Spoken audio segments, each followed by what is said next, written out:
Hey, everybody, and welcome to another episode of the Now That You Mention It podcast with Roll J and RJ. Roll. I'm Jay. And I'm RJ. Hey, guys, a couple of things before we get started. First of all, I want to thank everybody for sticking with us. I also want to announce that this is our 16th episode, which means we've been doing this for 4 months now. And you know, we've got a lot of feedback on it. We're getting a lot of good things on it. Remember, you can watch our show on YouTube every week. We release it every Sunday. You can listen to our audio only formats on Podbean, Spotify, Apple Podcast, and now on iHeartRadio. Please also check us out on our Facebook page. You can check us out on Instagram, and you can now look at our Reddit feed. All right. So, guys, how is everything going? Well, before we get into that, bro, don't forget that we want to ask our viewers to like and subscribe. Hit the notification bell so that when these new episodes do drop, you can join us. And all right, now let's get into it. So what's up, boys? Well, it's been interesting these last few days. I mean, obviously, coronavirus continues to dominate the headlines, as well as the potential for the $600 unemployment benefit evaporating since we don't have a new deal. But obviously, the thing we want to talk about tonight is sports finally getting back underway. Thank God, man. You know what? Over the course of the last 4 months since we've been doing this, I really have gotten fatigue, and I know everybody's tired of talking about the Rona. They just are. Definitely. Everybody's tired of talking about politics. They are. Everybody's tired about talking about masks. Yep. Everybody's tired about talking about vaccines. You know, one of the things that sports brought us pre-COVID was the joy of escape. You know, go to a ball game, baseball game for 2-3 hours. You know, watching football on a Sunday. You know, there's a lot. Most men, you know, I would say, their whole Sundays are consumed by football from, you know, noon kickoff all the way through that last game finishing at 9:00 at night, Sunday night football. And women too, bro. That's why the NFL these last few years have tried to add more feminine, I guess, influences in the game, because they're finding that really the new growth for football is women watching. Yeah. My fantasy football team, which took a big hit last year. You know, I'm starting to wonder, are we going to be able to pull it off? I know, you know, the three of us are part of a league and have been for the last 4 years now, 3 years. Champ right here. I'm the champ. Oh God. Did you get the trophy? No, I still don't have the trophy. You need to get it from Edward, man. He's got your trophy. I sent you the money though, right? Yeah, I got the money. Okay. No, actually, you didn't. You still need to send that. No, too late. You already ratted yourself out. Yeah. Well, I need to contact Edward and have him give the trophy a nice thorough cleaning to make sure it doesn't have any Rona somewhere on the name. Man, you better check and make sure he didn't pawn that damn thing. Man. But, you know, times is tough, sports man. is back. You know, what can I tell you? Sports is back. Yeah. We've had baseball start up.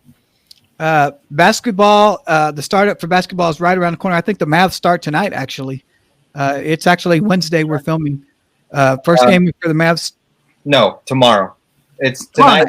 Okay. It's the first game, I think, just ended, which was Jazz and the Pelicans. And then the next game will be Clippers and Lakers. And Dallas plays Houston, right? First game? I believe so, yeah. Yeah. You know, we got the prospect of hockey starting back up, the bubble going on over there. MLS has been started up, but nobody cares about soccer, so we can discard that one. I mean, look, I do care, but MLS, I could care. No one cares about soccer. I couldn't. And then, you know, we have the prospect of the football. Billions of fans around the world. Again, nobody cares about soccer. And then we have the prospect of the NFL starting back up, you know. So, sport, you know, hopefully at some point life will get back to normal. And I'm just ready for sports, period. Even truncated seasons, 60 game baseball season. Yep. I think the NBA is 8 games each team to get. Yeah, each team has to play 8 games and then playoffs will start. And really the 8 games is just so For seeding purposes. well, no. Well, yeah, in a way, but it's to determine who's going to make the playoffs because I think they're still going to use a 16-team format. But, you still had teams that theoretically were mathematically in the hunt. So I guess they identified that 8 games was enough for those teams to kind of put themselves in position to make the cut. So there were 22 teams total? 22 teams were invited, yes. Like I said, I think it'll be cut down to a 16-team playoff again. But I'm ready. The last couple of nights having live Ranger games has been great. I've been tuned in. Unfortunately, they can't. Well, they had a breakout last night, but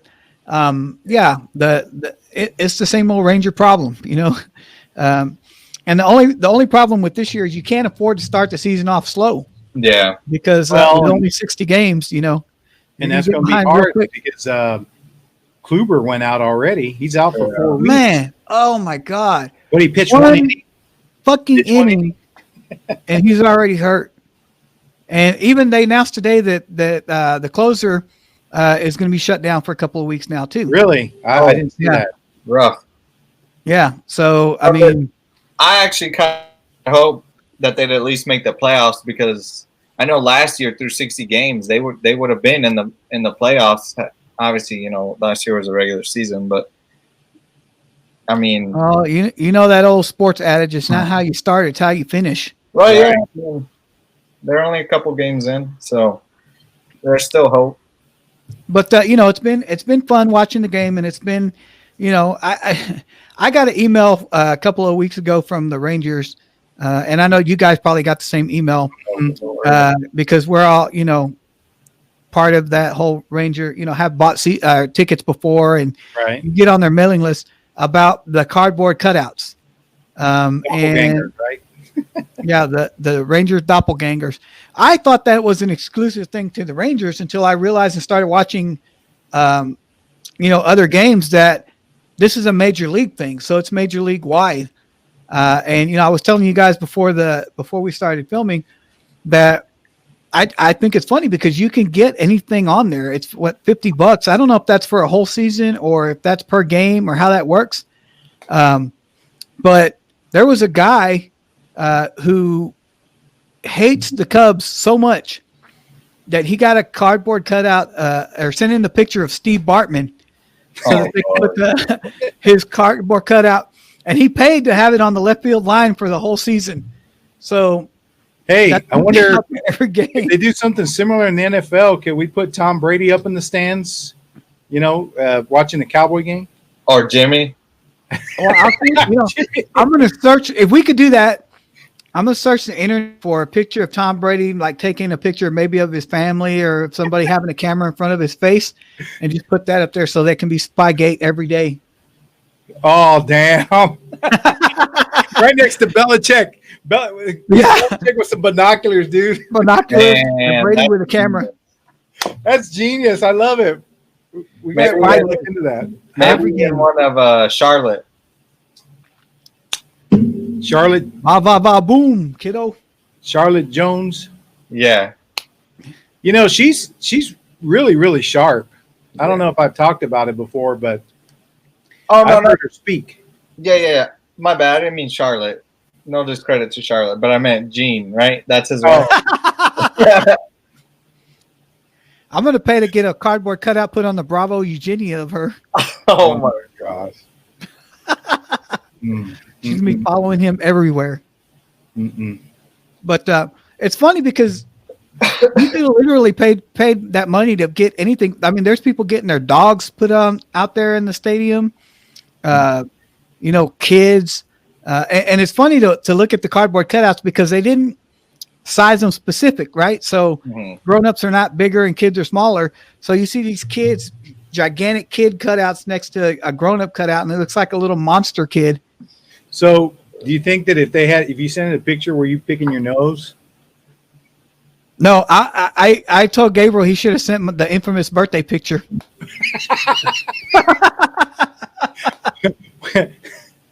That would be fantastic. That's an inside joke that's an inside joke that our listeners are never going to be privy to, but I knew it would make you guys laugh. You never know. I mean, anything's possible.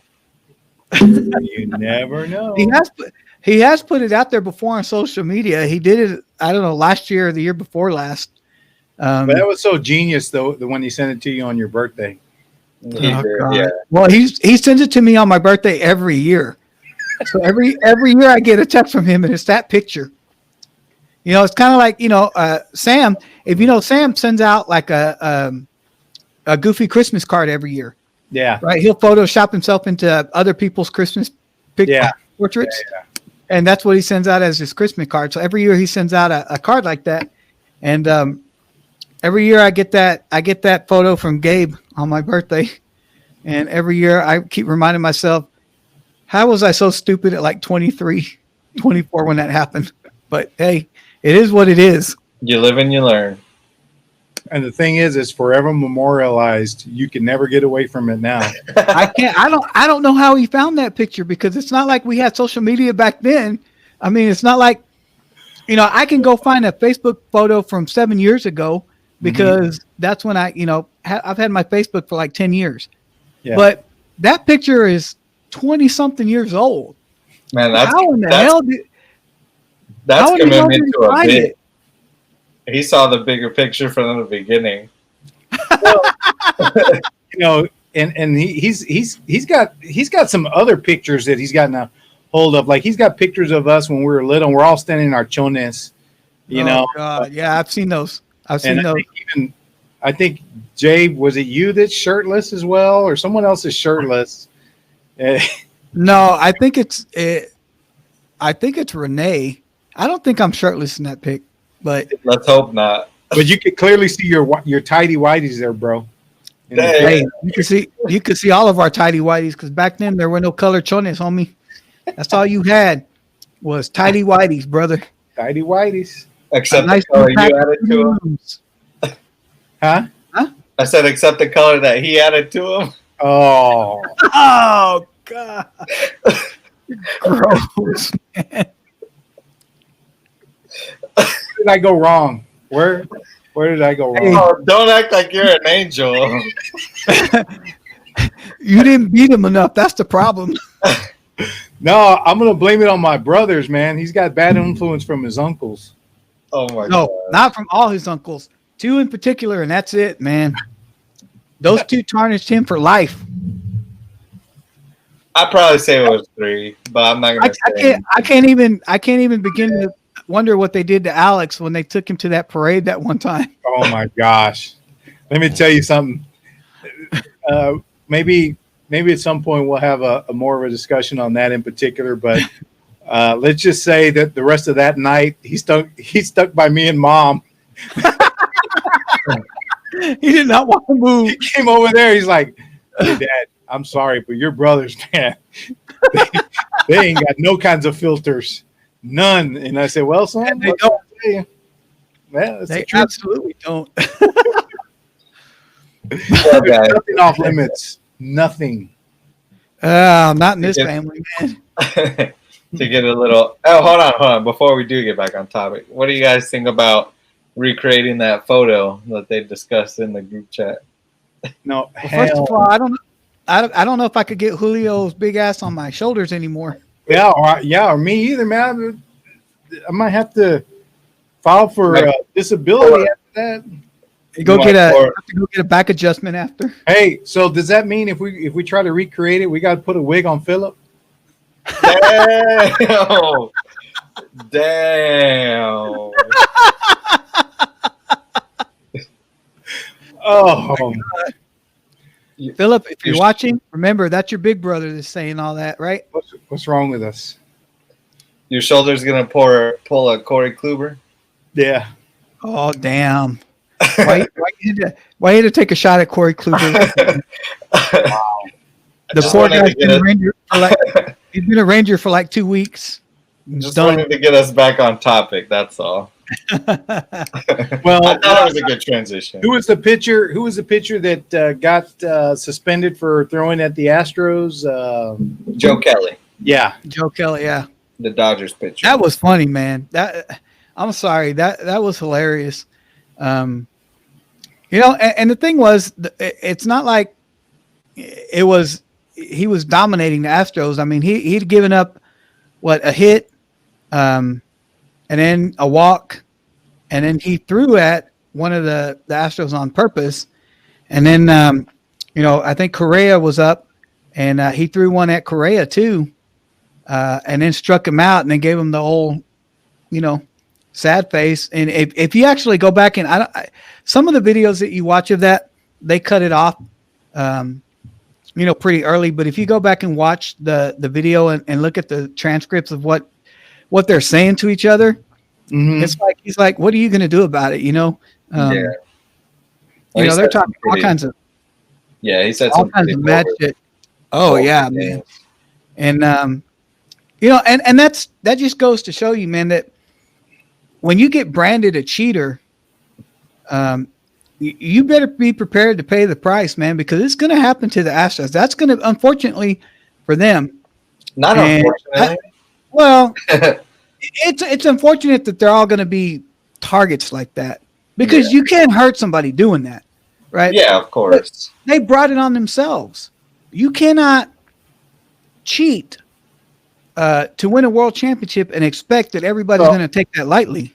You cannot cheat and get caught, because let's be honest, bro. There's different levels of cheating, and it goes on all the time.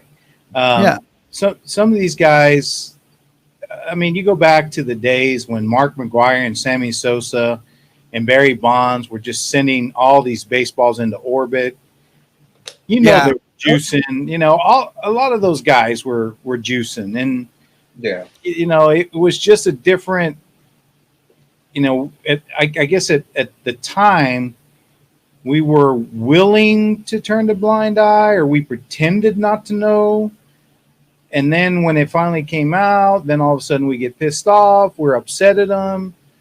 And, we're trying to put asterisks by what they've done in their careers. But by the same token, I mean, you go back throughout the history of any game, really, and there's always someone looking for a competitive advantage. There's always someone trying to find whatever that little extra edge is, whether it's, performance enhancing drugs, whether it's, corking their baseball bats. Spygate. I mean, Deflategate. There's any number of things that people do to try and get a winning edge. So, in a lot of ways, I'm not saying what the Astros did was right. I mean, they obviously cheated, and they got caught, and they need to be branded and punished. But by the same token, they're not the only ones. No. Hell no, they're not the only ones. They just got caught, right? And here's the thing, Jay. Remember we used to talk about the difference between. I remember at one time when you and I got into the debate about which was harder. In golf, getting a hole in one, or in baseball, hitting a home run, right? And we talked about how in certain instances, with like the hole in one, it's skill, but there's also a little bit of luck, right? Yeah. In baseball, it's almost 100% skill. And even if you know what somebody's about to throw, you still have to hit the ball. Yeah, especially if somebody's throwing 98-mile-an-hour heater. Exactly. You still got to catch that bad boy. You still have to have the power. You still have to have the ability to catch up to that pitch. So, yes, they cheat, and yes, they're professionals, and yes, that's all they do, and yes, they're the greatest at it, and yes, it's still cheating fundamentally. But like you said, the pitchers don't act like the pitchers ain't got some edges too.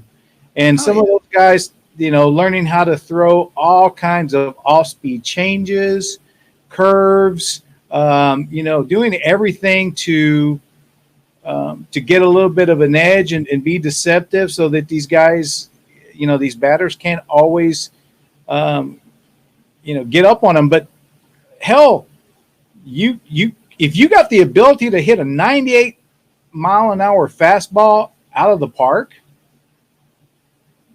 I mean, props to you. Yeah, but I mean, we've had this talk before many times. I don't know. For me, I just think it's fundamental. And I'm not saying that you don't think it's fundamentally wrong, but to me, it's just fundamentally wrong because it's like you have the answers to a test and you still got to show your work, but chances are you're still most likely going to pass because you already have the answers, even if you don't show your work all the way correctly. I mean, you still got the answer right. So it's so much easier when you know what's coming. Yes, it requires a certain level of skill, but I mean, at that level, they're all world-class athletes. I think you could change the team. I mean, hell, it could be the Rangers, and I would probably be upset as a fan that they cheated. Well, so for me, I just, and what people also don't think about is, I mean, sports I'm not just saying this is baseball, but sports in general are mental.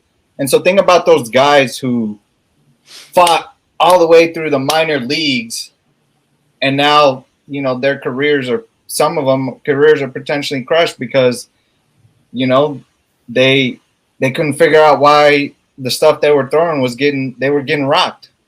Yeah. I mean, you're challenging the core of the game completely. I think the punishment that the MLB laid down wasn't severe enough. I really don't. What punishment, dude? Come on. Well, yeah, exactly. There really wasn't a punishment laid down by the MLB. Here's where I see there's a distinctive difference between your analogy there, RJ. The test isn't going to fight you back. So when you talk about being world-class athletes on this side of the ball, there are world-class athletes on that side of the ball too.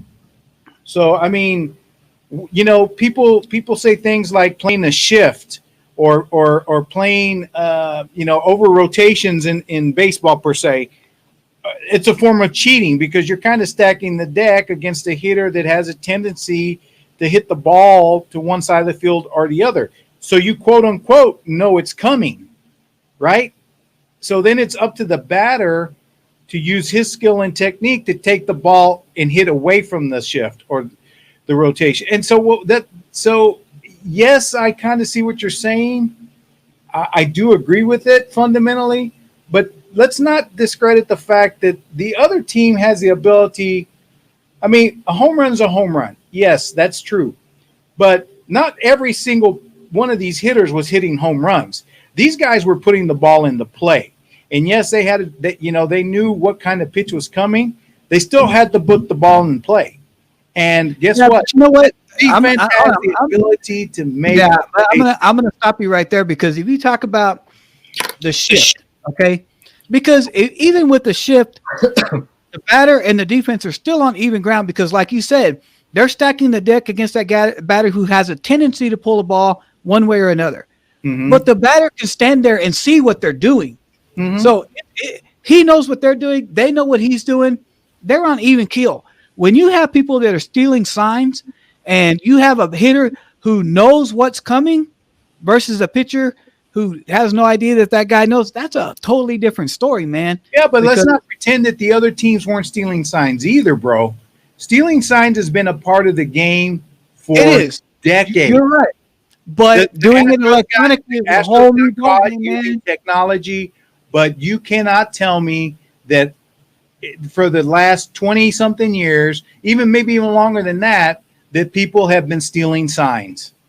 Yeah, but man, when you starting to tape up, little wires, and so they can feel, hey, boop boop, 2 beeps, a fastball's coming, or somebody banging on a trash can so that they know exactly what's coming.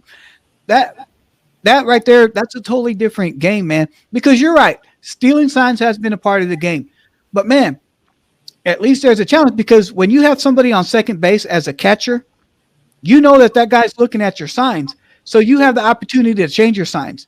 That's right? true. Yeah. But if you don't have anybody on base, if your bases are clear and your batter can still, see the signs behind him because somebody's tapping him on the shoulder with a wire saying, "Hey, this is what's coming," that's what's bullshit. Yeah. Yeah. To me, that's where it crosses the line, because there's a big distinction between the two. Well, I mean, regardless, I don't feel any sympathy for the I don't either. No, I don't either. But sticking on the topic of baseball, let's talk about the Marlins and their situation with COVID. So I mean, it looks bad for MLB when they have to cancel games because of COVID. Yeah. Well, rain out is one thing, but let's take that. Let's expand that to not just the MLB. Let's talk about all the sports in general. I think basketball has a very unique way of handling it because they've got a bubble. I think the NHL is going to, that's why the NHL is going to try to emulate the same thing and keep these guys relatively contained. I don't know how you do that if you're having baseball teams travel from park to park. I don't know how you do that with football teams traveling from stadium to stadium. And so, again, these professional athletes, when they're given an opportunity to go out and, whether they're having fun, they just want to get away, whatever, I think the temptation is very, very real to figure out how to bend the rules. We've talked about it before in this, and I'm going to kind of just go slightly off topic for just a little bit. So today I went to go look at some properties as an investor with another group, and the people that showed up and showed us the property, no one had a mask on. No one did. I had my mask, and they were like, "Oh, I'm sorry, I forgot the mask or whatever." And do you have a problem? And I was like, "Hey, no, I'm cool. Just let's socially distance. You stay over here. Let me go do what I got to do." And what I'm saying is these are good people that I know. I mean, I know these people very well. I've done business with them for years, and I hold them in high regard. But to them, the mask was not important. And so what I'm saying is, in every walk of life, in every profession, in every group, you're going to have those people that just aren't going to believe in the mask, or who don't believe in, or maybe don't necessarily take COVID as seriously as other people. There are some people that are maybe overly worried about it, and then there's some people who don't give who really don't care at all about it. And then there's the rest of us kind of in the middle, right? We're trying to figure it out. We're trying to all still maintain a quality of life, and the mask is a compromise. But because you have those few that want to, that don't take it seriously, or just aren't really as committed, the potential for those people to go out there, get infected, and then bring it back, to me, is really what's going to be the biggest challenge for any of these teams. So like baseball, I mean, obviously the Marlins also caused the disruption to the Yankees and one other team, I believe. Yeah. So the Yankees were supposed to play. It was Philadelphia, I think that. Yeah. And so they wound up having to cancel both sets of games because Philadelphia played the Marlins a few days before. And so the ripple effect, to me, is going to be interesting to see. That's how we'll see how these leagues handle it. Again, I think basketball has a little bit of an advantage because it's a smaller number of players. You can you're kind of using one central place to play the games, and you're keeping everybody relatively quarantined, right? Yeah. Versus how you gonna do this? Traveling, playing different stadiums, and then just the sheer number of players that are going to be involved with football and in baseball, obviously. Yeah, because I mean, as you get exponentially larger in the number of players, because in basketball, you're 5 players a team at any one time on the court, 10 players, right? Yeah. Baseball, you're going to have 11 people on the field at any one time, plus umpires, managers. But in football, you've got 11 per side. Yeah. So you're talking about 22 people on the play at the same time. And not just that. I mean, even though basketball is only 5 on each side, they still carry less people per, per team. Like, roster. Their roster, exactly, that they can take with them is probably the smallest out of all the sports, honestly. Yeah. So the amount of people that are in the bubble as a whole is probably going to be significantly lower than any other sport. Whereas, I mean, baseball, you have 40-man rosters during a regular season. And I think they were going to try to expand that for COVID. I mean, even if they're not on the field, those guys are still most likely hanging out, spending time around each other. So one guy goes, to go get wings or whatever and catches it. And now you got potentially a whole ball club of 40 to 60 people, if you include, the staff, that could potentially get it. I mean, it's going to spread like wildfire. So, yeah, I mean, and the whole thing is the whole thing with the hope of the bubble is you got to hope that they adhere to the bubble.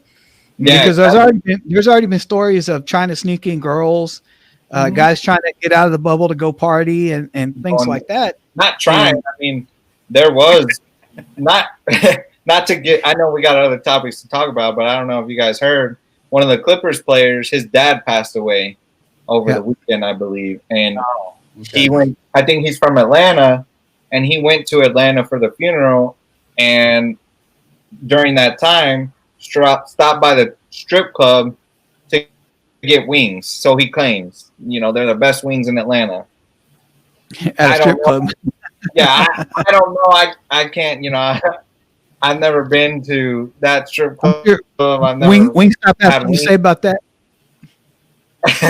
Regardless, I mean, he knows the rules. He knows what's going on. He couldn't get them for delivery. I mean, there's a picture of him in the joint with a rapper, right? So yeah, it's one thing if he had just gone to pick them up.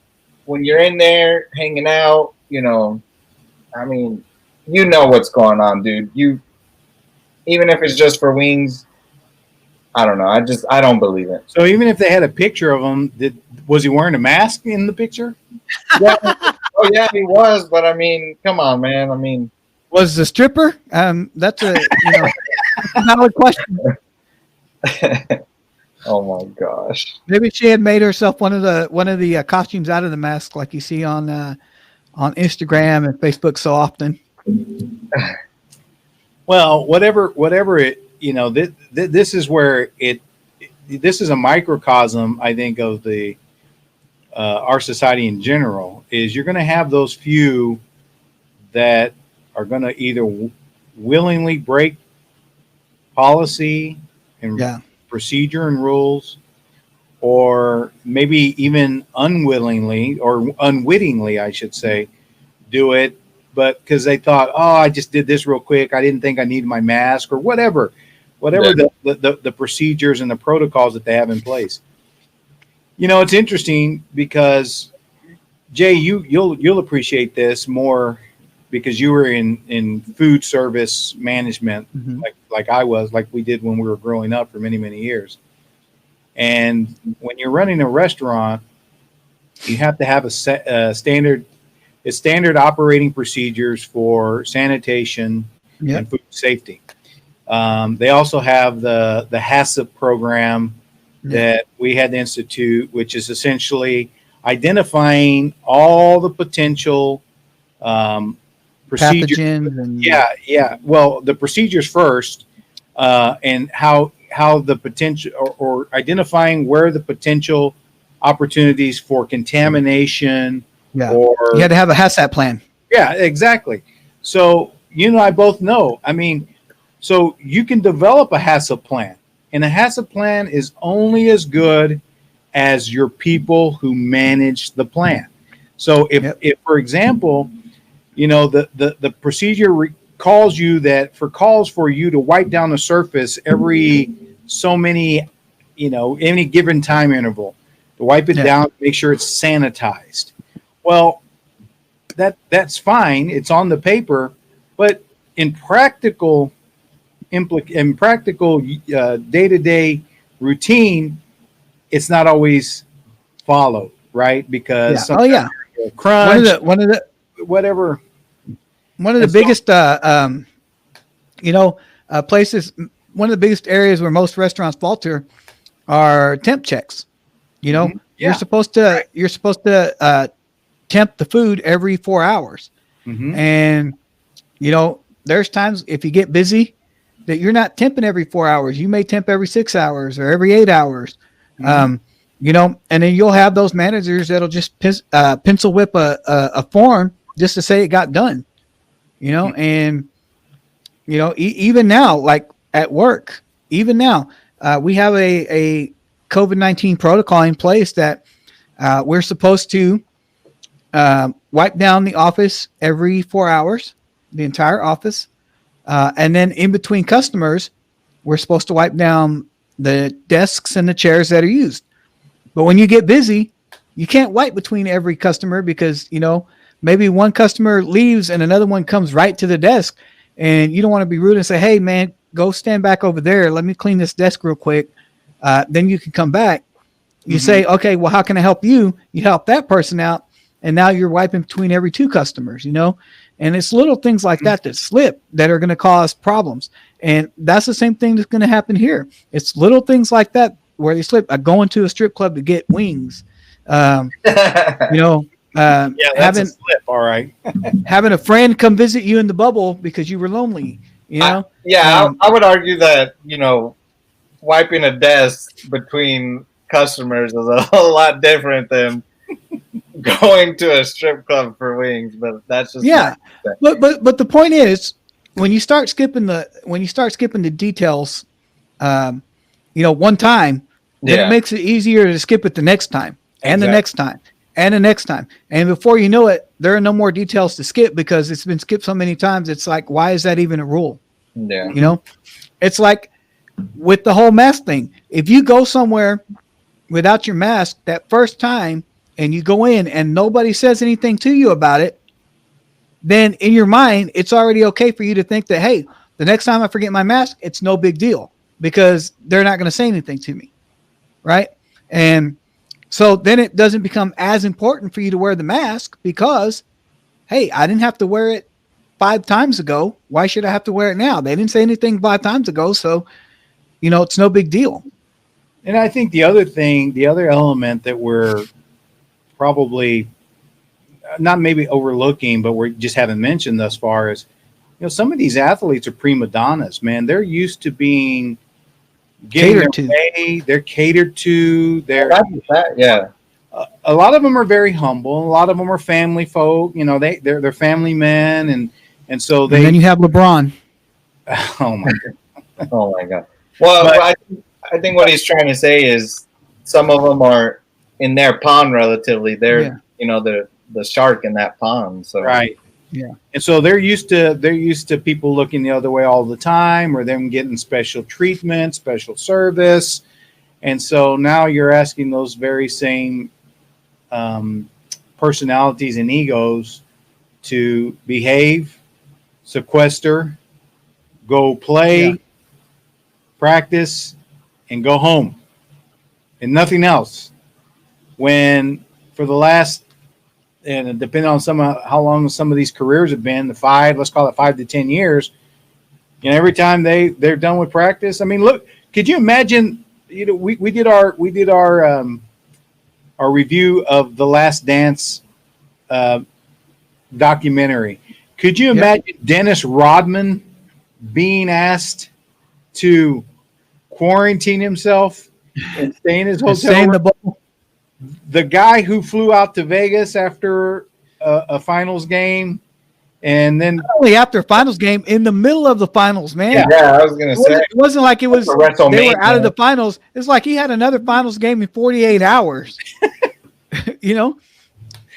But that's my point. You're right, I mean, man. so some of them just have that mentality that, hey, I got to get the hell out of here to go. I need to go do this to unwind or to whatever.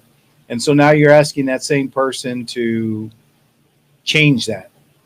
Some will. I have a feeling that we're going to find over time more and more. The longer this draws out, some of them are going to start to get extremely antsy. And again, let's see what happens with football rolls around.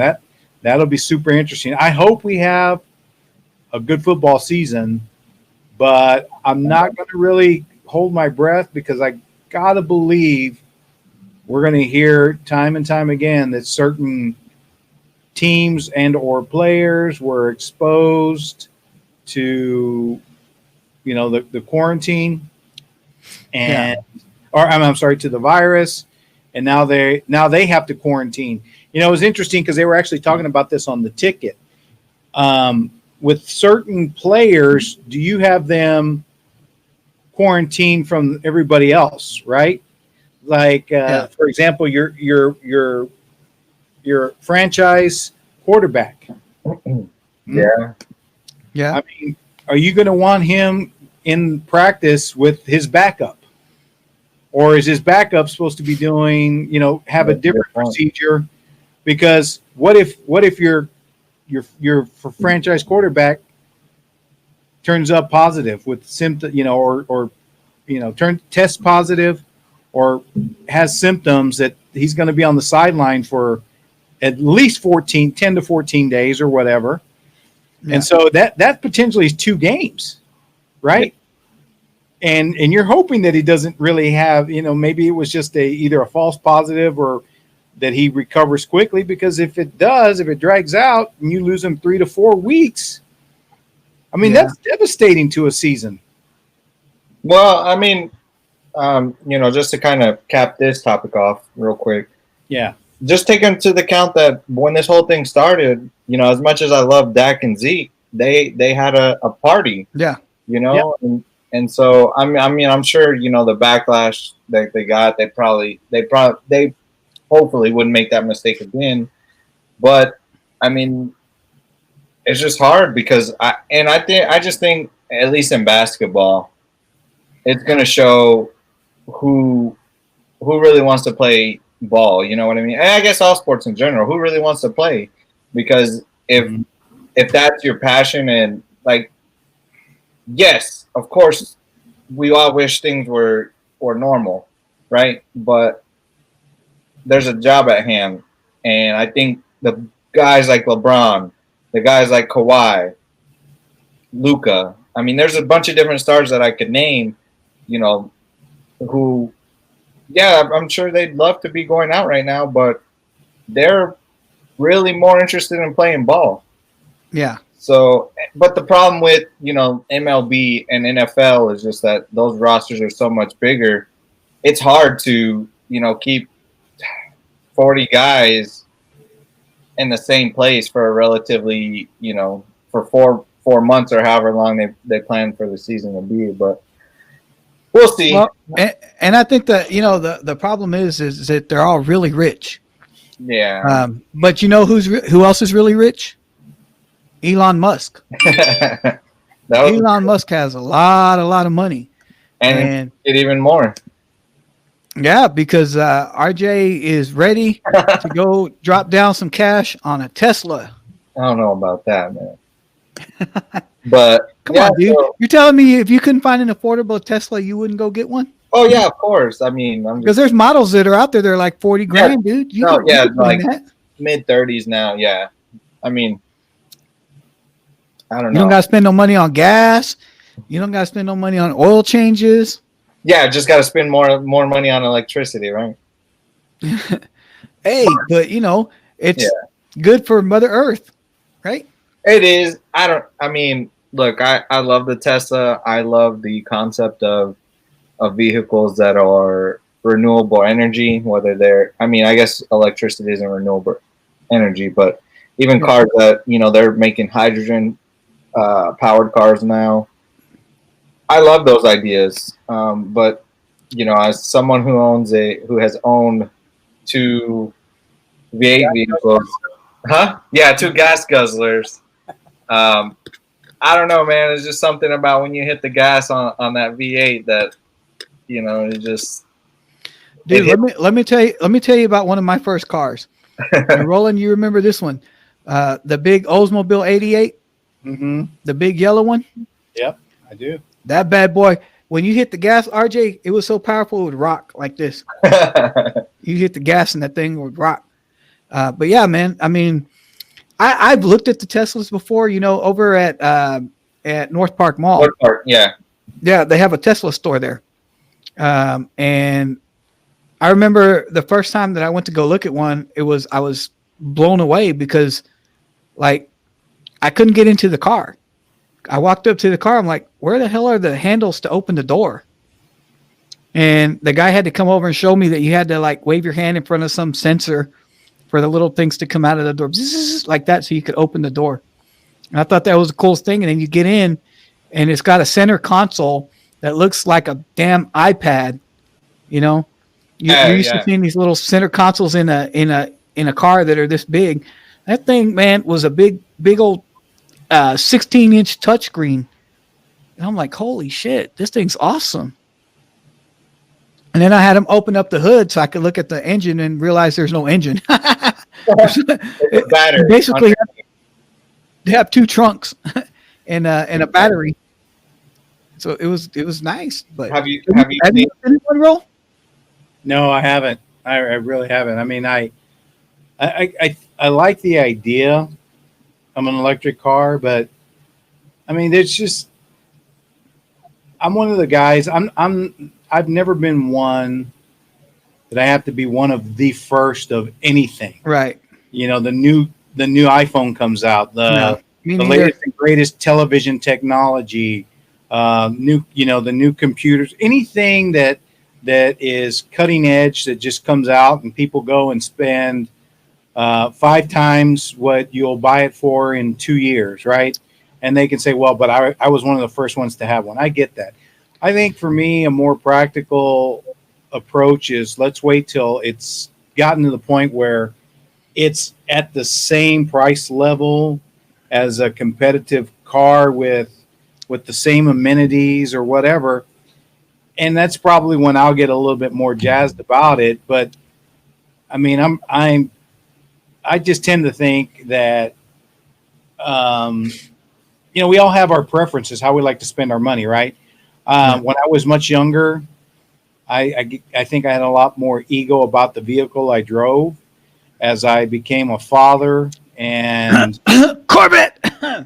Well, again, but I was 18. Corvette. 18 until I was 21. I mean, by the time RJ came along, I didn't have that car anymore. Yeah. And too bad. Over the years, you start to think about practicality, right? And so, but no, don't get me wrong. In fact, RJ and I were talking. From time to time, he and I will talk about ideas for investing. Because I just got a little bit of money in the market. And hey man, don't give away our ideas. Oh, hold on, calm down. Don't say no tickers or names, okay? That's all I'm asking. Well, dude, we already know about WeWork. Don't worry about it. Jake, I'm talking about WeWork. But anyway, but that's one of the things we talk about is, technologies in the applications of, because we do talk about Tesla all the time. Yeah. And like I tell RJ, it's fun to be a part of something like that as an investor, but unless you got a ton of cash to dump in it, I mean, your upside's relatively slim because it's already the market's already priced it at a premium. And yeah, I think he was telling me that he had an opportunity to buy in, or you were already in the stock at what price, RJ? Do you remember? I shouldn't say ashamed. Unfortunately, not even unfortunately, I made money. I bought in at 700 a share. It's now up to 1,400. I sold off a little too early, but I just kind of hedged my bet with what's going on with the pandemic. And obviously, I don't know. I just figured, how many people are really buying Teslas right now? You know what I mean? Or cars in general. That was my mindset. I mean, I'm not too upset because I made money, and like we like to say, you should never be You should sad never feel bad about making a profit. about making money. So Never feel bad about making a profit. but yeah, it's definitely blown up.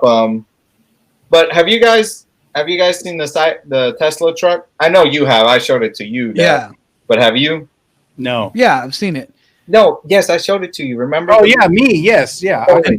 It's the most ridiculous looking thing I've ever seen in my life. Yeah. Dude, it looks like something on a Minecraft.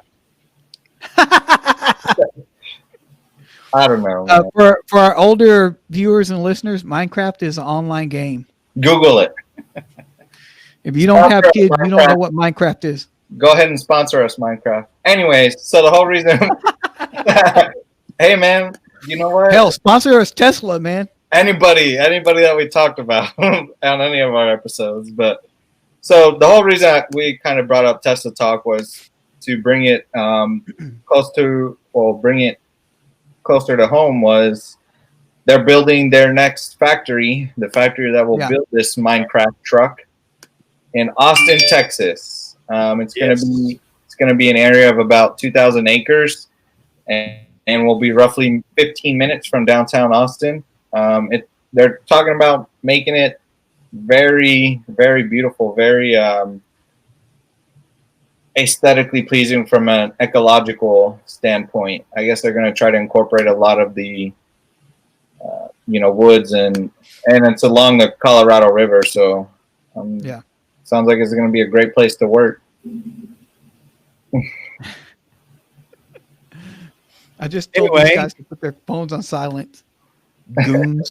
That wasn't me. Mine's on silent. That's why I went like this. Anyway, so no, you're right. And the bigger thing about Tesla coming to Texas is, from my perspective in the industry I'm in, we try to follow trends and look for companies that are tired of just doing business where they're at because they're not getting either favorable tax treatment, or even the employment base is just getting a little bit out of hand. And so many of them are looking at Texas as relocation. I mean, if you think about what's come to Dallas, Fort Worth, Frisco, we got Toyota, right? Yeah, Toyota. It's a big one. Yeah. Amazon. And State Farm in Richardson, they made this their headquarters here too. So, I mean, there's so many companies that are looking at Texas in general as a relocation. So it is exciting that Tesla has decided to come to Texas. The other thing too, I think about Tesla coming is, it's a good sign for our economy in terms of development and job creation. I think it's something that we've talked about here in Texas. The one economic metric that you look at in so many different parts of the country is growth, right? Population growth. And in Texas, that's been one of the strongest factors for our economy here, is just the population growth. People relocating from other parts of the country here. And it's really exciting. Again, I don't know when I'll formally get into a Tesla, if you will, or any other electric car for that matter. But Nissan just announced too that they're coming out with either an electric hybrid that's supposed to be somewhat like a crossover to. I think they already have the Leaf. I think it's what it is. Yeah. And it's either a redesign of that or another model that is supposed to give you more of the amenities, give you a little bit more leg room and efficiencies in design. Because I think a lot more people are trying to figure out, well, Tesla, look at what Tesla's doing in in the automotive industry, we need to figure out how to tap into that. And the days of, Ford and GM, unless they start adapting to that, and I'm not saying they haven't, but I mean, it's just a matter of time, really. Yeah. Before it gets to, it becomes too economically advantageous for you to drive an electric vehicle versus gasoline powered. And I'm not saying this is going to happen overnight, obviously, because it's going to take a really long time to start turning over the inventories that are already right, in use today. But I do think it's a trend that it's going to happen. Well, not just that. I mean, also consider that the oil executives are gonna put up a fight. Obviously. Well, yeah, and that again, we've had that discussion. It's kind of like big pharma. Same thing with big oil. That's what's holding electric cars back. SunPower is the fact that these companies that rely on the bond between making vehicles for gas and oil consumption, and the gas and oil companies that are relying on the car companies to continue to produce those vehicles. Man, they're hand in hand. They're two of the biggest lobbying groups in the country. I don't know if you've ever seen the movie The American President, but one of the key points about that movie is that this environmentalist lobbyist has to go win over the two biggest lobbyists out there, the big three automakers and the oil companies.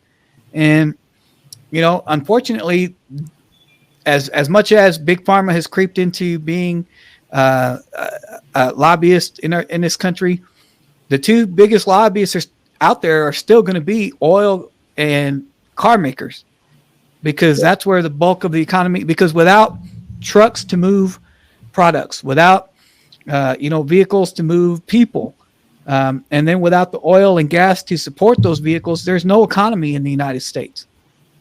If everything were to go electric, that would be a big blow to those companies. And hey, who's going to let that happen?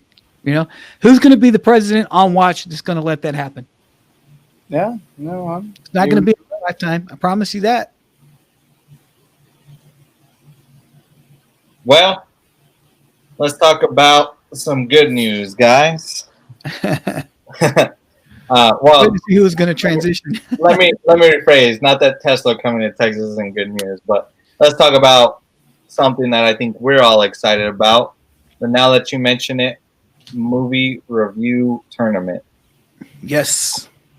So voting is now open, guys. So I've now posted that on Facebook. After we end our film session, I'll go ahead and post it on our other socials so that all our fans can go and get the movies that we or that they want us to see as review.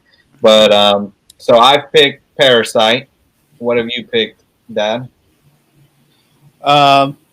The Fish That Saved Pittsburgh. And you, Uncle JJ? A quirky little movie called Xanadu. Now, for our viewers, we went back and refined what our choices were, simply because I think we agree amongst ourselves that we already have predisposed biases on what our favorite movies are. So if we each inserted what our favorite movie is into this tournament, I think it would be hard pressed for us to convince each other why that movie isn't better. And so ultimately we'd get down to the same 2 or 3 movies in the end. And so I really wanted this to be fun, not only for us, for example, the 2 choices that I made and Jay made. I mean, those are movies we haven't seen since we were kids. I think when RJ gets a look at these, he's probably going to go, "Oh my God, what?"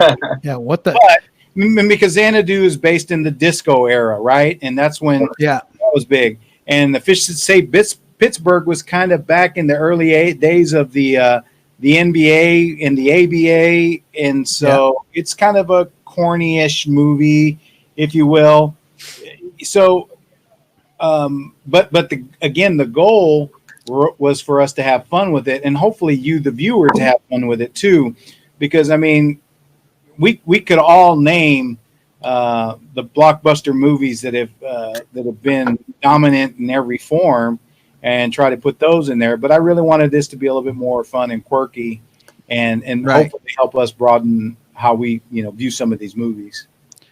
Yeah. So over the past couple of weeks, we've been asking for feedback from our viewers on movies, and we came up with this list of all viewer submitted titles. Right. We Mhm. have our 3 picks. We're going to pick a total of 8 movies, guys. So out of the list that RJ is going to post on all the social media sites, you guys are going to pick the next 5 movies to go into the tournament. We are going to do a draw to not so much seed them, but to kind of, put them up who's going to go against what. And then it's going to go in tournament format from there. We're going to review 2 movies every week for the next several weeks. We'll do, we'll have our picks, but we're also going to rely on you guys, the viewers, listeners, to give us your feedback on who you think the winner for the week should be. That's going to move on in the tournament, and ultimately, it's going to lead to our movie champion. So I think we're going to have some fun with this. I know we've had fun in the past reviewing, TV episodes, reviewing documentaries. I think this is all something we enjoy doing, watching movies. I know I'm a big fan of watching movies, and I think we'll have a lot of fun with this. I agree. I'm excited. I mean, I think it's a fun way for us to get our viewers engaged and have them feel like they're part of the show, and really kind of show our appreciation and gratitude for all the listeners and followers and watchers that we have, whether it's 5 or 5 million. But I'm excited to check out some of these movies that I've seen listed and never really heard of, or even if I have, I've never seen. I mean, I can't imagine what a movie called Xanadu's about, but I guess I'm about to find out. So yeah. So all this is going to be leading up to our first live show, which I think for the final battle, the final 2 movies, we can do that as a live show. with a special treat. Other bits that we have planned for that. But I think, like I said, the whole goal is to have fun, and I think we're going to have a lot of fun with this. Definitely. Well, at the very least, if nothing else, we can admit that our taste in movies has evolved or changed over the last 30, 40 years for me and you, Jay. Whereas for Jay, whereas for RJ, he's still relatively young man. So, his perspective will be interesting to hear, particularly on some of these movies. I think the other thing that it will be telling is what our viewership is, whether, they're trying to set us up for failure, or if we have any one type of demographic or group that can sway voting. Because one of the things that I think we all discussed and were kind of fearful of was, what if we got loaded up with a bunch of chick flicks or gag movies that so we'll find that out. Well, but, go ahead. I was just to say, the other thing I'm kind of interested to see before we call it a night is how you guys recall these movies, because I think sometimes when you see a movie when you're younger, you kind of definitely you glorify it in a way, and then with all the advances we made in technology, just to see how you guys might be like, man, good old day syndrome. Good old day. Exactly. Hey, well, guys, well, you know how you glorified Napoleon Dynamite in 10 years, it's not going to be the same way. Hey, Napoleon Dynamite's a great movie. Man, that movie might be able to stand the test of time. I mean, it's Napoleon Dynamite has nothing to do about technology, so I love it. Hey, and if you want to talk about movies that stand the test of time, and we can do this in another episode, but we can talk about Monty Python. My God! No, that movie is. We're gonna have an episode about what our favorite movies are. Yeah, we're gonna have our top 5 movies. And some honorable mentions. Transformers, the movie, one of my, the cartoon, one of the greatest movies of all Oh, time. yeah, the cartoon. Yes. Yeah, the cartoon movie was awesome, dude. The Shia Unicron. LaBeouf, No, man. Forget all that. I'm talking about Unicron. Dude, you remember Unicron? Okay, but yeah, let's that's going to be our show for today. Yeah, so another great episode, guys. Had fun talking about everything. To you, our viewers, we greatly appreciate you again giving us your time. As you see, we ramble on, but that's kind of the fun of the show, the quirkiness of the show. We want to say good night to you. Thank you for sticking it out with us, for being loyal listeners. Please remember to give us a like and subscribe down at the bottom. Also hit the notification so that you can get notified every time one of these things drops. Don't forget to visit our Facebook page. Drop us a few comments there too if you don't want to do it on YouTube. And check us out if you want in audio format on Podbeans, Apple Podcasts, Spotify, and now on iHeartRadio. So with that said, guys, and thank you, Jesse P, because we couldn't do this without you. That's our show for this evening, and have a good night. All right, we'll talk to you guys later. All right. Night, boy.